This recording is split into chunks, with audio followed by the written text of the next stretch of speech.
My sister demanded I give her half of Mom's inheritance money so she could throw a $50,000 wedding, and when I refused, she turned the whole family against me. But I made sure everyone knew the truth, right in front of her guests. Stick with me while I share my story, and if it touches you, don't forget to support our channel by hitting that subscribe button, dropping a like, and sharing it with the people you care about. My name's Rena, I'm 32, and last year I lost my mom after a long illness.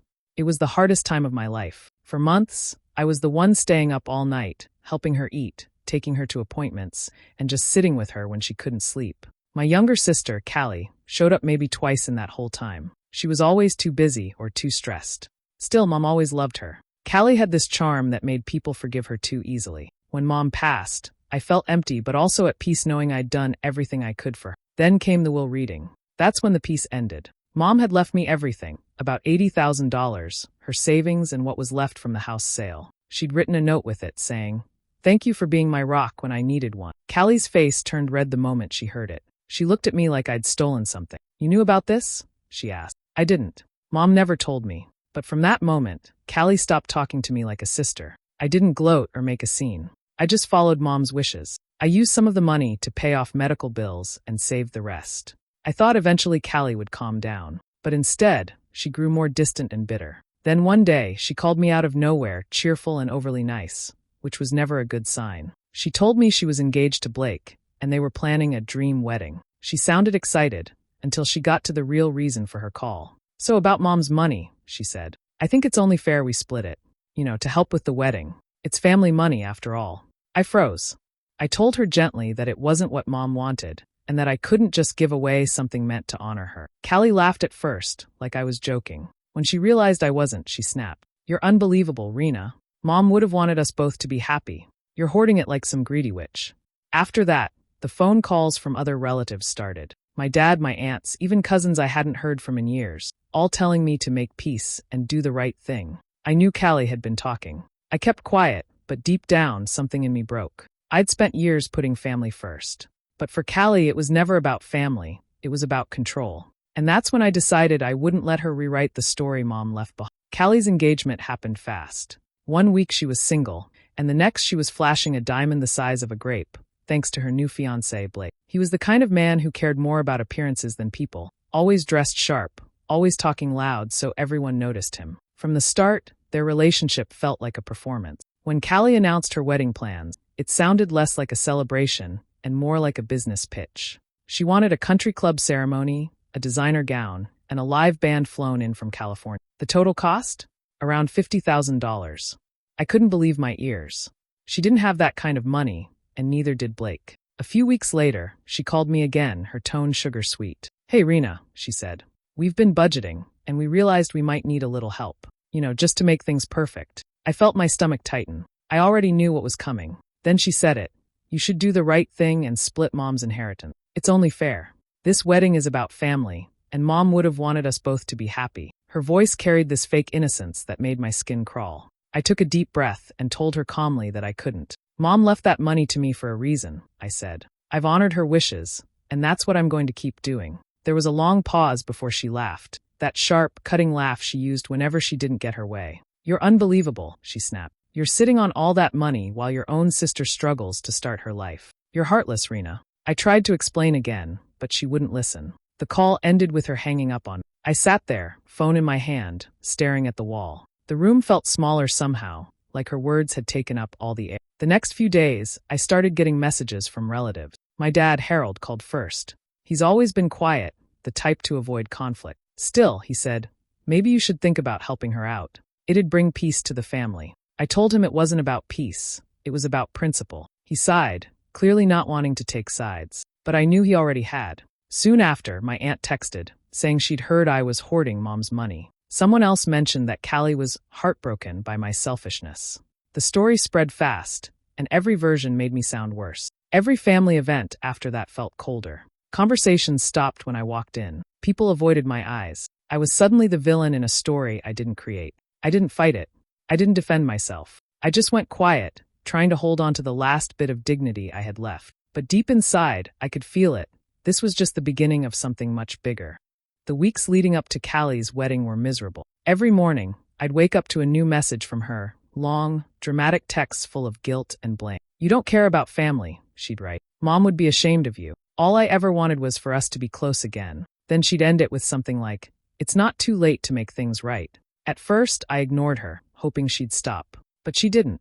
The messages grew nastier. She started calling me cold and heartless. She even sent screenshots of relatives agreeing with her, as if she needed proof she was winning some kind of war. Before long, I realized she was talking about me to everyone. My Aunt Carla sent me a long message filled with disappointment. "You know, Rena, life's too short to hold grudges. Your sister just wants a fresh start." My cousin Megan chimed in with, "You've always been the responsible one. Why can't you just help her this one time?" It hurt. Not because they believed her lies, but because they didn't even ask for my side. They'd already made up their minds. Then one evening, I got a message from an unknown number. It was Blake. "You're a disgrace to your mother's memory. Real family helps each other. You're nothing but a greedy leech."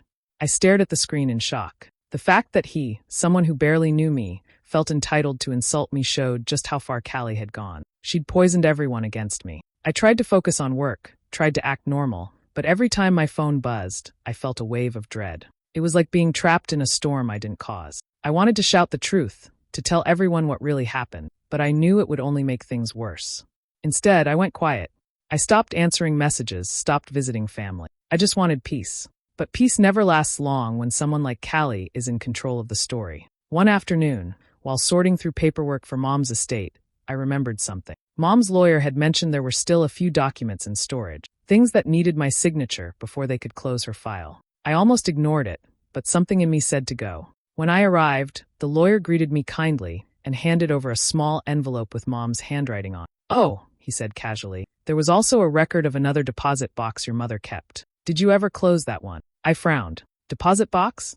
I hadn't known there was another. He explained that it was registered under Mom's name, but listed me as the secondary holder. A strange feeling ran through me, part confusion, part dread. Mom hadn't mentioned this to anyone, and somehow, I already knew whatever was inside that box was going to change everything. When the lawyer mentioned the missing safety deposit box, my mind froze. I hadn't heard anything about it before, but he seemed certain. "It's under your mother's name," he said, flipping through some papers, "but you're listed as the secondary holder. It's still active." I left his office with a mix of confusion and curiosity. On the drive to the bank, my hands were shaking on the wheel. Mom was careful with her things, never secretive without reason. If she kept something hidden, it had to matter. At the bank, the clerk led me to a small, private room and placed the box in front of me. The moment I opened it, I felt like I'd stepped back in time. Inside were neatly folded papers, a small USB drive, and a stack of envelopes tied together with a faded ribbon. Mom's handwriting was on every label.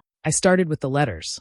The first one was dated 2 years before she passed. Her words were gentle but firm, written like she knew they'd one day need to be read. She talked about gratitude, about love, and about pain, and then about me. She thanked me for standing by her side when things got hard. I could barely keep reading. Then she wrote about Callie. The words shifted, softer at first, then heavy with disappointment. Mom described how she'd tried to help her, how she'd loaned her money over the years, hoping she'd finally settle down. One letter mentioned a $20,000 withdrawal, money given to help Callie start fresh. But Mom wrote that Callie spent it recklessly, losing most of it to what she called a bad habit. I knew what that meant. Callie had gambled before. I found receipts inside too, withdrawal slips, handwritten notes, even a copy of a message from the bank confirming the transfer to Callie's account. My stomach turned. All this time, Callie had been telling everyone she never got anything. She'd painted me as the greedy one while hiding her own mistakes. The next envelope was labeled for Rena, only if you ever need the truth.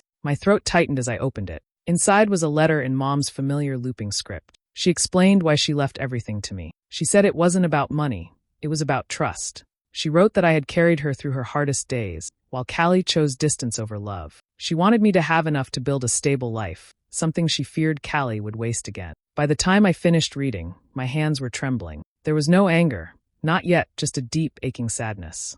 Mom had seen everything clearly, even when I hadn't. I sat there for a long time, the papers spread before me. The truth had been waiting quietly in this box, and now that I knew it, I couldn't unsee it. For the first time in months, I wasn't just hurt, I was certain. Callie hadn't just twisted the story. She'd buried the truth completely.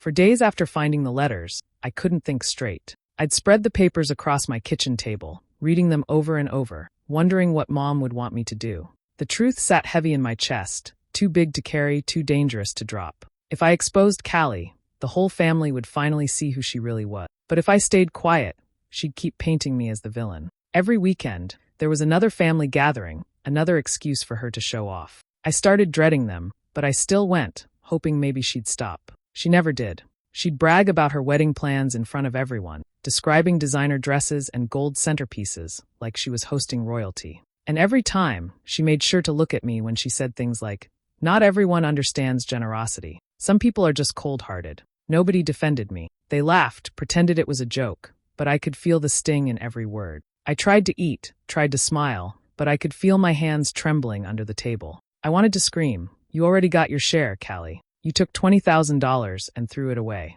But I stayed silent. I wasn't ready. Not yet. Then one afternoon, an envelope arrived in my mailbox.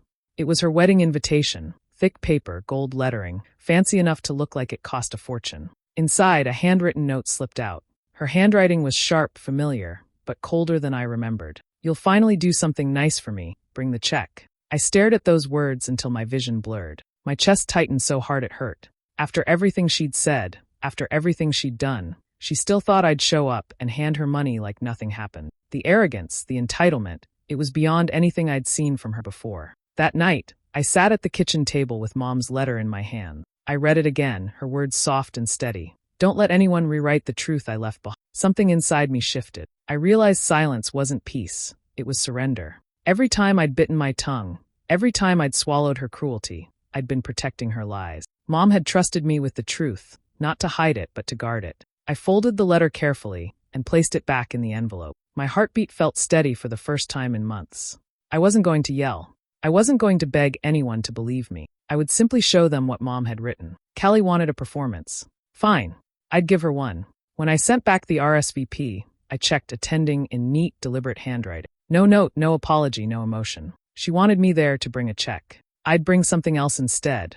The truth she'd buried and the reckoning she'd earned. The morning of the wedding felt strange from the start. The sky was clear, but the air was heavy, like the world knew something was about to break. I drove to the country club in silence, my mother's letter tucked safely in my purse. My hands rested on it now and then, as if her words could give me strength. The venue was breathtaking, exactly the kind of luxury Callie adored. White roses lined the walkway, crystal chandeliers glimmered above the tables, and every guest looked polished, rehearsed, perfect. It was a world built to impress, not to feel. I stood near the back, invisible among the expensive fabrics and fake smile. Callie spotted me as soon as I walked in. She looked radiant in her lace gown, glowing with the kind of confidence only she could pull off. She made her way over, her smile wide but her eyes sharp. "You actually came," she said, her tone half surprise, half triumph. "I didn't think you'd have the guts after everything." I didn't respond. She glanced at the small clutch in my hand and leaned closer, lowering her voice so no one else could hear. "So," she said with a smirk, "did you bring it?" "Bring what?" I asked, though I already knew. Her grin widened. "The check. Don't play dumb, Rena. You know this day means everything to me. The least you could do is contribute. It's not like you can't afford it." For a moment, I just looked at her. The way she stood there, demanding, entitled, as if the world still owed her something, it almost made me laugh. I could feel the heat rise in my chest, but I didn't let it show. I opened my purse just a little and brushed my fingers over the folded envelope inside. "I brought something better," I said quietly. She blinked, confused. "Better? What's that supposed to mean?" I met her eyes, steady, calm. "You'll see soon enough." For a second, her confident smile faltered. Then she threw her head back and laughed. "Oh, please. Don't tell me you got me some sentimental nonsense. I don't need another family heirloom. I need support." I didn't answer. Her laughter echoed off the marble walls as she turned away, shaking her head like I was the one being ridiculous. She called for one of her bridesmaids, instantly slipping back into her cheerful act, as if the conversation had never happened. I watched her disappear into a crowd of pastel dresses and champagne glasses. Everyone was smiling, talking about love and beginnings, but all I could think about was endings. I found a seat in the last row, clutching my purse against my chest. The envelope inside felt heavier than anything I'd ever held. It wasn't just a letter anymore, it was a key. Callie thought today would be her perfect moment, her stage, her victory. She had no idea that before the night was over, the spotlight would turn, and everyone would finally see her for who she really was. Dinner ended, and the soft clinking of glasses filled the hall. The MC tapped the mic, smiling at the guests. "Now," he said, "let's hear a few words from the family." Everyone applauded, waiting for the bride's speech. Callie stood, glowing under the lights. Her voice carried across the room, smooth, rehearsed, full of charm. Family is everything, she began, holding Blake's hand. It's about love, loyalty, and sacrifice. Some people don't understand that generosity isn't about money. It's about giving your heart. There was a pause, and then she turned her head slightly toward me. Some people just don't know how. A polite wave of laughter followed. My stomach tightened, but I didn't move. She smiled wider, soaking in the attention like it was sunlight. When she finished, applause erupted. The MC looked around. Would anyone else like to share? I stood before I could second-guess myself. The room went quiet. My legs felt heavy as I walked to the microphone. Callie's smile froze midair. I could feel her eyes burning through me, but I didn't look her way. I cleared my throat and held up the folded paper. This isn't a toast, I said softly. It's a letter. My hands trembled as I unfolded it. The handwriting was faint, but the words were still strong. My mother wrote this before she passed, I began. She wanted her daughters to know the truth. The room shifted. Glasses stopped clinking. Someone coughed in the back. I read slowly, letting every line settle. She wrote, I continued. To my girls, I love you both, but one of you stood by me when I needed help. The other drifted away. I've given what I can to the one who showed care, not because of money, but because of love. A murmur rippled through the crowd. I saw Callie stiffen, her hand gripping the edge of the table. Blake frowned, looking between us. I kept reading. Callie, I gave you $20,000 to start over. I prayed you'd use it wisely. When I found out what happened to it, my heart broke. Still, I forgave you, but I couldn't trust you again with more. Gasps echoed through the hall. Chairs creaked as people turned to look at her. Callie's mouth opened slightly, but no words came. Blake's face drained of color. I finished the letter with the last line. Rena, my wish is simple. Live without guilt. You did enough. Don't let anyone tell you otherwise. Silence fell. I lowered the paper and looked up. Callie's expression was unreadable, her eyes wide, her body frozen like she'd forgotten how to move. Blake stood abruptly, his chair scraping against the floor. He didn't say a word. The guests whispered, their polite smiles gone. I placed the letter on the table beside Callie's untouched champagne glass and stepped away from the mic. The sound of the paper against the linen was louder than anything in that room. Callie's world had just cracked open, and everyone saw it happen. The room erupted the moment I stepped back. Callie shot up from her chair, her veil trembling as she reached for the microphone. She's lying, she screamed, her voice sharp and cracking. That letter is fake. She made it up because she's jealous. The guests stared, frozen between disbelief and discomfort. Someone whispered, someone else gasped. Callie's words tumbled out, wild and desperate. She forged it. My mother would never write that. She's just trying to ruin my day. I didn't speak right away. I reached into my purse and pulled out a slim folder I'd brought with me. My hands were steady this time. I held up the page the lawyer had given me, his statement, the notarized signature, the official stamp. It's all verified, I said calmly. Every word came from her. I didn't add a thing. Callie froze mid-scream, her face draining of color. The guests leaned closer, murmuring among themselves. I could feel their eyes moving between us. The angry bride in her spotless gown, and the sister standing quietly with proof in her hands. At the main table, Blake's parents stood abruptly. His mother whispered something to him, her expression tight with humiliation. His father shook his head and muttered, "This is a disgrace," before they both walked out. The sound of the doors closing behind them echoed through the hall like a final verdict. Blake stayed seated for a moment, staring at Callie. She turned to him, panicked. "You believe me, right?" she said, grabbing his arm. "She's twisting everything. She's always done this." But he didn't answer. He reached into his pocket, slipped off his wedding ring, and set it on the table. Then, without a word, he stood and followed his parents out. The silence that followed was suffocating. Guests shifted in their seats, avoiding eye contact. A few whispered apologies to me under their breath as I passed, but I didn't need them. I wasn't there for sympathy. Callie's knees buckled, and she fell against the table, sobbing. "You ruined everything," she cried, her voice echoing through the hall. "This was supposed to be my perfect day. You couldn't stand seeing me happy." I stopped by her side just long enough to place the folded letter next to her trembling hand. "No, Callie," I said softly. "I just stopped covering for you." She looked up at me, mascara streaking down her cheeks, her mouth open but empty of words. The guests sat frozen, unsure whether to comfort her or look away. I turned and walked toward the exit, the sound of her crying fading behind me. The air outside was cool and still, a relief after the stifling noise inside. For the first time in a long while, the weight pressing on my chest was gone. I didn't feel angry. I didn't even feel proud. Just light, like I'd finally stepped out of a shadow I'd been living under for years. Mom's words had set me free, and there was nothing left for Callie to take from me anymore. The weeks that followed were strangely quiet. The The same relatives who once ignored my calls started reaching out one by one. Some sent long messages, others just a few words. "I'm sorry, Rena. We were wrong." My phone filled with apologies that felt years too late. I didn't reply to most of them. There wasn't any anger left, just exhaustion. Family dinners, once filled with whispers and side glances, grew awkward. People tried to act normal again, pretending they hadn't called me greedy or heartless. My Aunt Carla showed up at my door with a pie, mumbling something about misunderstanding. I thanked her politely and let her talk, but I didn't invite her in. Forgiveness, I'd realized, didn't mean returning to what was broken. As for Callie, the fall was swift. The wedding bills stacked higher than she could handle. Catering, venue, dresses, everything left unpaid. Word spread that Blake had moved out of their shared apartment within a week of the reception. A few days later, the engagement was officially canceled. I saw a small note online from a friend of hers mentioning irreconcilable issues. I didn't need details. I already knew. Despite everything, I didn't feel joy over her downfall. I'd thought maybe I would, that seeing her lies crumble would feel like victory. Instead, it just felt still, like a storm had passed and left nothing but quiet air behind. Then one morning, I found an envelope I'd forgotten, the second letter Mom had written, the one addressed to Callie. I had taken it from the safety deposit box weeks before and tucked it away, unsure what to do with it. I sat by the window, the light spilling across the paper, and reread the lines I'd already memorized. "I hope one day you'll grow enough to understand that love isn't something you demand, it's something you earn." It wasn't cruel, just honest. The kind of truth only a mother could write. I placed it in a fresh envelope, sealed it carefully, and mailed it to Callie's last known address. No note, no return label. She would know who it was from. That evening, I took a walk to the park near Mom's favorite garden. The air smelled of rain, the sky soft and dim. For the first time since she passed, the heaviness in my chest felt lighter. I sat on a bench and breathed, really breathed, without the tightness that had followed me for months.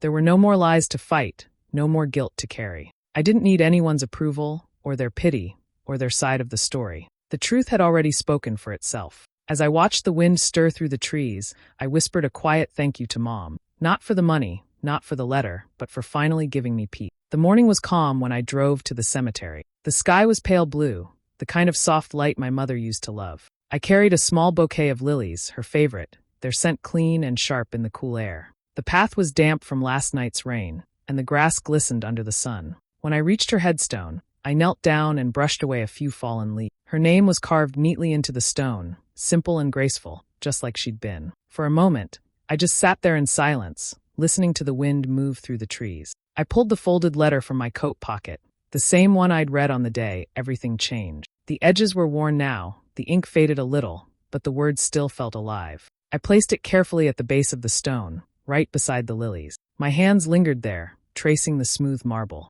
"I did it, Mom," I whispered. "I finally stood up for us."